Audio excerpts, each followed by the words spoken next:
भगवती शरण उपाध्याय है। उनका जन्म सन 1910 में हुआ। रचनाएं विश्व साहित्य की रूपरेखा, कालिदास का भारत, रिपोत्राज आदि है उनकी रचनाएं हैं। जो बड़ा महान कवि है, इनमें जो कहानीकार भी है।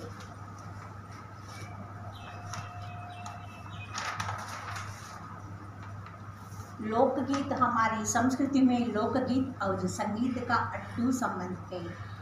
లోకగీత అంటే ప్రజలు పాడుకునేటువంటి పాటలని లోకగీత అంటారు. ఎవరైతే మనోరంజకంగా పాడుకుంటూ ఉంటామో, శాస్త్రీయ సంగీతం మనసుకి ఎంత ఆహ్లాదాన్ని ఇస్తుందో అలాంటి పాటల్ని పాడుకోవడానికి లోక సంగీతం. ఎవరి భావనలకు అనుగుణంగా వారి రూపురేఖలను దిద్దుకుని పాడుకునేటువంటి పాటల్ని లోकगीत అంటారు. मनोरंजन की दुनिया में आज भी लोकगीतों का महत्वपूर्ण स्थान है. మనసుకు ఉత్సాహం కలిగించేటువంటి ఒక ప్రపంచాన్ని మనం చూడాలి ఈ రోజుల్లో అంటే ఎక్కువగా లోకగీతకి ప్రాధాన్యత ఇచ్చారు అని చెప్పినాడు. గీత సంగీత కే బినా హమారా మన్ రసా సే నిరస్ హో జాతా హై. ఎప్పుడైనా మనం ఆహ్లాదం కావాలి, శాంతిగా లేదు, అలజడిగా ఉంది మనసు అనుకున్నప్పుడు చాలామంది ప్రజలు చేసేటువంటిది మొట్టమొదటిగా చక్కగా సంగీతాన్ని విని మనసుని శాంతింపజేసుకుంటూ ఉంటారు. प्रस्तुत निबंध में भारतीय लोकगीत के वर्णन बड़े ही सुंदर ढंग से किया है. प्रस्तुत भारतीय लोकगीत वर्णन చాలా అందంగా చిత్రీకరించాడు. लोकगीत अपनी लाज ताजगी और लोकप्रियता के శాస్త్రీయ సంగీత के भिन्न है. లోకగీతం అనేది తాజాదనము, ఎప్పటికప్పుడు ప్రజలు బాణీలు కట్టుకుని పాటలు పాడుకునే సందర్భాలు చాలా ఉంటాయి. లోకగీత సీదా జనతకే సంగీతమే. ప్రపంచంలో ప్రజలందరికీ ఏకంగా చేరేటువంటి అంటే డైరెక్ట్గా చేరేటువంటిది సంగీతము అని చెప్తున్నాడు. ఘర్ గాంవ్ और నగర్ की जनता के గీతు ఏ గ్రామాల్లో పాడుకునేటువంటి పాటలు ఉంటాయి, పట్టణాల్లో పాడుకునేటువంటి పాటలు ఉంటాయి. ఇన్కే లియే సాధనకి జరూరత్ नहीं होती. దీనికోసం ఎక్కువ సాధన చేయాలి అనేటువంటి నిబంధన అంటూ ఏమీ ఉండదు అంటున్నాడు. చౌహార్ और विशेष अवसरों पर ये गाए जाते हैं. ఎప్పుడు పండగలు వచ్చినా, ఏదైనా మన ఇళ్ళల్లో ఎటువంటి పరిస్థితుల్లో అయినా పండగలు లాంటివి చేసుకోవటం కానీ ఇలాంటి సందర్భాలలో మనం పాడుకుంటూ ఉంటాం. ఎలా వచ్చినా అలా విధంగా శాస్త్రీయ సంగీత పద్ధతిలో सदा से ये गाए जाते रहे हैं और उनके रचने वाले भी अधिकतर गाँव के लोग होते हैं. గ్రామంలో ఉండేటువంటి ప్రజలు నిరంతరం కష్టపడి జో ఖేతీ బారీ కట్టే జో గాంవ్కే లోగ్ నిరంతరం కష్టపడి గ్రామాలలో ప్రజలందరూ కూడా వ్యవసాయం చేసుకుంటూ ఉంటారు. రకరకాలకి అనేక రకాలకి పేష్కాకి లోగ్ भी होते हैं. రకరకాల వృత్తుల వాళ్ళు ఉంటారు. उनको थक मिटाने जाने के लिए जो शास्त्रीय संगीतों की जो बिना उनके थकावट कहीं दूर नहीं हो जाता. స్త్రీయం भी इनकी रचना के विशेष भाग लिया है. ఆడవాళ్ళు కూడా వాళ్ళకి నచ్చినటువంటి బాణీలను కట్టుకొని పాటలు పాడుకుంటూ ఉంటారు గ్రామీణ ప్రజలందరూ కూడా. ये गीत बाजी की मदद से बिना ही साधारण ढोलक, जाज, करताल, बांसुरी आदि मदद से गाए जाते हैं. ఈ పద్ధతులన్నీ కూడా ఎటువంటి సహాయం తీసుకొని డోలక్ అంటే డోలు, జాజ్ అంటే చేతితో తప్పట్లు కట్టుకోవడం, కరతాళ్ అంటే ఎక్కువ మిన్నటువంటి ధనులతో ప్రస్ఫురింపజేసేటువంటిది, హాసులు అంటే ఆదికి మదస్సే గాయి జాతికి ఇన్ని సాధనాలను ఉపయోగించుకొని పాటలు పాడుకుంటూ ఉంటారు. ఏక समय था जब శాస్త్రీయ సంగీత के सामने उनके कई समझा जाता है. ఒక సందర్భంలో శాస్త్రీయ సంగీతాన్ని చులకనగా చూసేవారు. अभी हाल का इनकी बड़ी उपेक्षा की जाती है. पर इधर साधारण जनता की ओर से जो लोगों की नज़र फिरी है तो साहित्य और कला के क्षेत्र में परिवर्तन हुआ.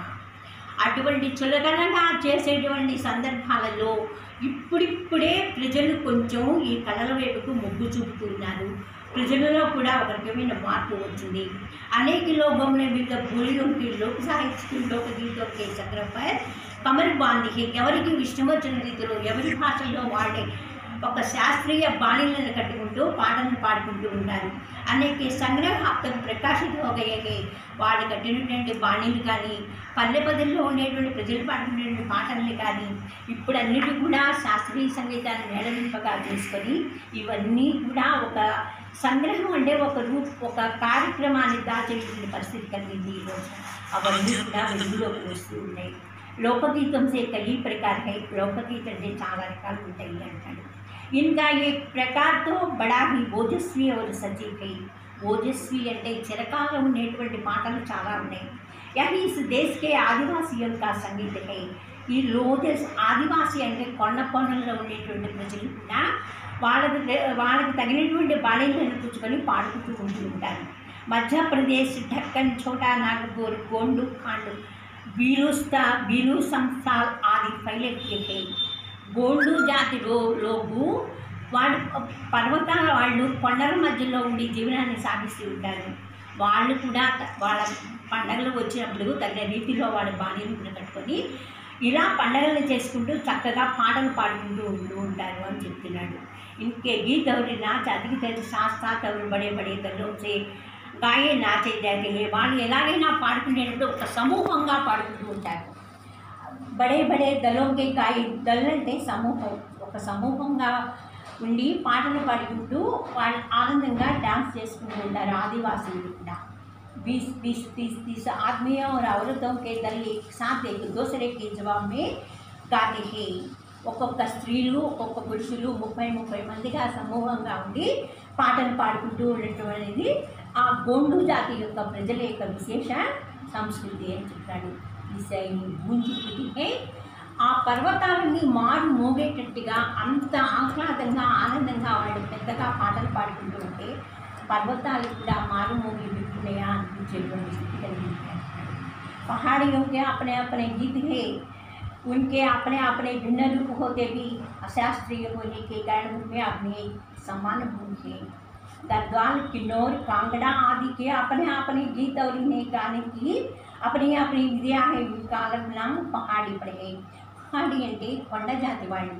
కొండ జాతి వాళ్ళు కూడా వాళ్ళకి నచ్చినటువంటి రీతిలో పాటలు పాడుకుంటూ వాళ్ళు చేసేటువంటి పనిలో శ్రమను మర్చిపోయి చక్కగా పాడుకునేటువంటి వాళ్ళు కొండ జాతి ప్రజలు కూడా ఉన్నారు అని చెప్పాడు. వాస్తవిక లోకగీత దేశకే గావో దేహాతో మిగతాయి. ఇప్పుడు ప్రస్తుత పరిస్థితులలో ఇవన్నీ కూడా కనుమరుగయ్యేటువంటి పరిస్థితుల్లో కూడా ఇంకా వీటిని కూడా పైకి వెలుగు తీసి వాళ్ళలో కూడా ఒక చైతన్యాన్ని నింపి వీళ్ళు కూడా బాగా పాడతారు అని ఒక రకమైనటువంటి ఆనందాన్ని కలిగించే సందర్భాలు చాలామంది చాలా సంబోధనలు చేసే సందర్భాలు ఉన్నాయి అని చెప్పాడు. वास्तविक लोकगीत देश के गाँवों और देहातों में है. इनके संबंध देहात की जनता से है. దేహాత్ అంటే గ్రామీణ ప్రజలు కూడా పాటలు పాడుతూ ఉంటారు. ఒక వృత్తి చేసేటువంటి వాళ్ళ పనుల్లో అలసిపోయినప్పుడు ఆ అలసటని మర్చిపోవడానికి వాళ్ళ పనుల్లో నిమగ్నమైన తర్వాత వాళ్ళు కూడా కాస్త కూస్తో వాళ్ళకు వచ్చినటువంటి రీతిలో పాటలు పాడుకుంటూ ఉంటారు. చైతా, కజరీ, బారహమాసా, సావన ఆది మిర్జాపూర్, बनारस और उत्तर प्रदेश के पूर्वी और बिहार के पश्चिमी जिलों में गाए जाते हैं. చిన్న చిన్న పట్టణాలే కాదు పెద్ద పెద్ద ప్రాంతాల్లో ఉండేటువంటి ప్రజలు కూడా ఇలాంటి పాటలు పాడుకుంటూ ఉంటారట. బావుల్ और బితియాలి बंगाल की लोकगीत है. బావుల్ और బితియాలి అనేటువంటి బెంగాల్ దేశంలో ఉండేటువంటి లోకగీతులు కూడా. पंजाब से माहिया और इस प्रकार के है. हीर, राजा, सोहनी, महिवाल संबंधी गीत पंजाबी में और डोला मारू आदि के गीत राजस्थान में बड़े चाव से गाए जाते हैं. రాజస్థానీ ప్రజలందరూ కూడా వాళ్ళ యొక్క తప్పెట వాయించుకుంటూ వాళ్ళ వాయిద్య పరికరాలను వాయించుకుంటూ చక్కగా ఆనందంగా అప్పుడే ఇష్టంగా వింటూ ఉంటారట రాజస్థానీలో ప్రజలు కూడా అని చెప్తున్నాడు. इस देहाती गीतों के रचयिता कोरी कल्पना को इतना मान ना देकर अपने गीतों के विषय रोजमर्रा के बहते जीवन से लेते हैं. ప్రతిరోజు దినచర్యలో ఏం జరుగుతుంది, ఈ దినచర్య నుంచి మనం ఎలాంటి చక్కగా ఆనందంగా ఉండాలి అని ఇలా నేర్చుకొని వాళ్ళ యొక్క బాణీలలో సరికొత్త రూపులో కల్పన చేసి వాళ్ళు కూడా పాడుకుంటూ ఉంటారు. దేహాతి ప్రజలంటే గ్రామంలో ఉండేటువంటి వాళ్ళు. जिसमें सीधे मन छू लेते हैं. उनके राग की साधारणतः पीलू, सारंग, दुर्गा, सावन, सोरठ आदि है. ఇన్ని వాద్య పరికరాలను వాళ్ళు ఉంచుకుంటూ పాటలు పాడుకుంటూ ఉంటారట. కరహ, బిరహ, దోబియా ఆది దేహాత్మే గాయే జాతికి.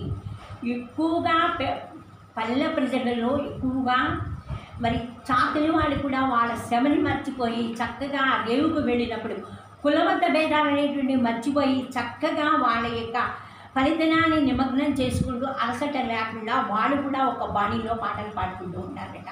ఇది మనం అప్పుడప్పుడు కూడా చూస్తూనే ఉంటాం. ప్రజల్లో ఎక్కువగా నాటిపోయింది. ఎవరైనా सरे दो श्रम से दूर करने के लिए जो गीत गाते हैं, जो गीत सुनते हैं, उनको श्रम थकावट दूर होने और बड़ी भीड़ आकर्षित करते हैं. ఎక్కువ మంది ఇలా పాడుకున్నప్పుడు గ్రామీణ ప్రాంతంలో ఉన్నటువంటి ప్రజలు ఎక్కువగా పాడుకుంటూ ఉన్నప్పుడు వాళ్ళు ఒక రకంగా గ్రామీణ ప్రజలను పట్టణాల్లో ఉండే ప్రజలను ఆకర్షింపగలుగుతూ ఉంటారు. इनकी भाषा के संबंध में कहा जा चुका है कि ये सभी लोकगीत गाँवों और इलाकों की बोलियों में गाए जाते थे. గ్రామాల్లో ఉండేటువంటి వాళ్ళే చిన్న చిన్న బాణీలను కూర్చుకొని వాళ్ళ శ్రమను మర్చిపోయి మరి ఒక రకంగా పొలాల్లో దిగినప్పుడు కూడా ఆడవాళ్ళు చక్కగా సమూహంగా ఉండి పాటలు పాడుకుంటూ చూడటానికి ఆనందం కలుగుతూ ఉంటుంది అని చెప్తూ ఉండటం ఆసక్తి లేదు. రాగుతో ఈ గీతం మే ఆకర్షిత होती है. ఏ ఒక్క రాగములో పాడేటువంటి పాటలు అన్నీ కూడా ఆకర్షింపబడుతూ ఉంటాయి. इसकी समझी जा सकने वाली भाषा भी की सफलता का कारण. భాష మాట్లాడేటప్పుడు స్పష్టంగా ఉండాలి. ఎవరి భాషలో వాడు మాట్లాడుతున్నప్పుడు, ఎవరి భాషలో వాడు పాటలు పాడినప్పుడు ఒకళ్ళ భాష మీద ఒకళ్ళని ఎంచి చూపకూడదు, తప్పుని ఎంచి చూపకూడదు. ఎవరి సంస్కృతి వాళ్ళది, ఎవరి సాంప్రదాయాలు వాళ్ళవి. కాబట్టి సాంప్రదాయాలను మర్చి సంస్కృతిని మర్చి మనము భిన్నంగా వ్యవహరించడం అనేది చాలా తప్పు అని చెప్తున్నాడు. భోజ్పురి మే కరీబ్ 30-40 वर्षा విదేశీయ का प्रचार हुआ. జానపదాలు 30-40 సంవత్సరాల కింద నుంచి ఇవి ప్రచారంలో ఉన్నాయి. గానే వాళ్ళమే అనేక సమూహం ఉన్నాయి. గాతే హే దేహాత్ మే ప్రత్యే హే. ఈ పాడేటువంటి వాళ్ళందరూ కూడా గ్రామాలు తిరిగి పాటలు పాడుతూ వాళ్ళ యొక్క బాణీలను కూర్చి అందంగా పాటలు పాడుతూ విశేషంగా ప్రజలని ఆకర్షింపబడుతూ ఉంటారు. उधर के जिलों में विशेषकर बिहार के विदेशिया बढ़कर दूसरे गाने लोकप्रिय విదేశాల్లో విదేశీయ అనేటువంటి ఒక ప్రాంతము వాళ్ళు ఇటువంటి పాటల నుంచి విశేషంగా ఏమీ ఉండదు అని చెప్తాడు. ఏమీ పాటలాడుకోడు, వాళ్ళకి అసలు ఇష్టమే ఉండదు. इन गीतों में अधिकतर रसिक प्रियाओं और प्रियाओं को बात करती है. రసిక ప్రియుల యొక్క మనోభావాన్ని వాళ్ళని చూరగొట్టడానికి మళ్ళీ ప్రేమ గీతాలను మాట్లాడుకోవడానికి ఈ పాటలు బాగా ఉపయోగపడుతుంది. పరదేశీ ప్రేమికి और उसके करुणा और विरह का रस बरसता है. పరదేశంలో ఉండేటువంటి ప్రేమని మనం చాటాలి అంటే, ప్రేమ అంటే ఒక రకంగా ఎటువంటి ఆప్యాయత అనేటువంటి మాటను మనం అర్థం చేసుకోవాలని వేరే విధంగా మనం అర్థం చేసుకోకూడదు. ఇంకే కరుణ और विरह का रस बरसता है. కరుణరసాన్ని విరహ, కరుణ అంటే బాధ, విరహం అంటే ఒక రకమైన కలయిక విడిపోయినప్పుడు పడేటువంటి బాధని ఇలా వర్ణించాడు చిత్రకారుడు అంటున్నాడు. జంగలీ జాతిలో ఆదికి దల్ గీత హోతే హే. జంగలీ ప్రాంతాలు, అడవి ప్రాంతాలు ఉండేటువంటి వాడు కూడా ఒక సమూహంగా పాటలు పాడుకుంటుంటారు. జో అధికతర విరహ ఆది మే గాయే జాతే హే. విరహ అనేటువంటి గీతాల్లో పాడుతూ ఉంటారట.